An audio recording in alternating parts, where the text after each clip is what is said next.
Hi, this is Tim from Chiro Up. Earlier this week, the Journal of the American Academy of Orthopedic Surgery said that paresthesias and a median nerve distribution with nocturnal awakening is 77% sensitive for a diagnosis of carpal tunnel syndrome. So what are the other potential causes? There are four. Let's take a look at each one. Top of the list, cervical spine radiculopathy. Weiner told us that there are four tests that can help differentiate this. Number one, lateral foraminal compression or Sperling's maneuver. Number two, distraction. If relief of symptoms is present on distraction, we're thinking radiculopathy. Number three is the median nerve tension test. This is very similar to an upper extremity straight leg raise where we're going to tension the median nerve. We simply take the patient's arm into abduction, their wrist into extension, and their head into contralateral lateral flexion to apply a stretch. Reproduction of symptoms, we're thinking cervical radiculopathy. And number four, patients with a radiculopathy typically can't rotate much beyond 60 degrees.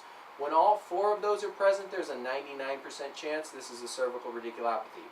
Second potential along the chain is thoracic outlet syndrome, compression in the neurovascular bundle between the scalenes, between the first rib and clavicle, or underneath the pec minor.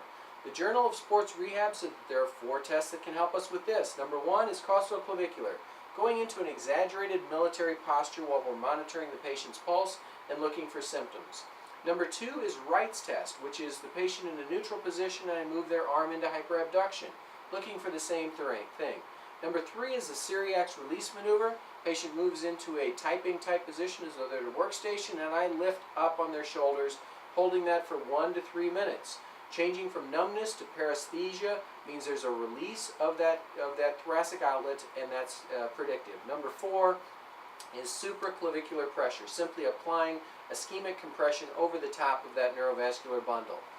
Now the third possibility is the obvious one, carpal tunnel syndrome itself. The journal said that there are a couple of tests that are helpful. Number one is phalanx, having the patient bring their wrists together, pushing them down, holding that, 53% sensitive for a diagnosis of carpal tunnel syndrome. The second is Tinel's sign at the wrist, applying a reflex hammer over the top, looking for reproduction. That's only 37% sensitive. A couple of things that we can do to up that game are reverse phalanx test, where we have the patient then take their hands into a position where we're a prayer position and holding it, or we can do simply manual carpal compression. We're compressing the median nerve at the wrist. Peripheral nerves don't like two things.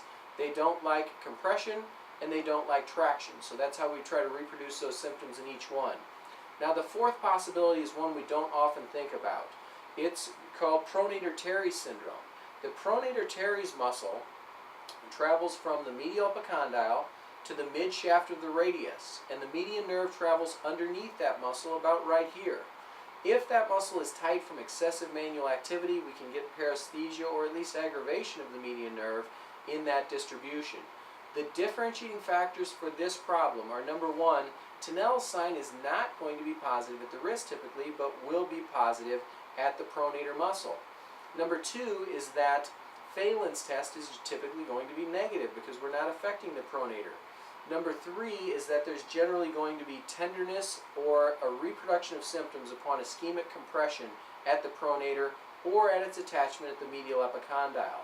So identifying those factors gives us a better chance at identifying Pronator Teres syndrome, which is responsible for about 9% of all cases of paresthesia and a median nerve distribution.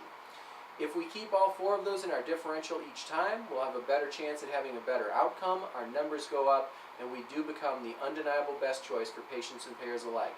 I hope you enjoyed this information. If you'd like more information about the TOS tests, we did a recent blog. If you'd like more information about cervical radiculopathy, about Pronator Teres syndrome or carpal tunnel syndrome, log into Chiro Up to access the current best practice protocol. Thanks for watching.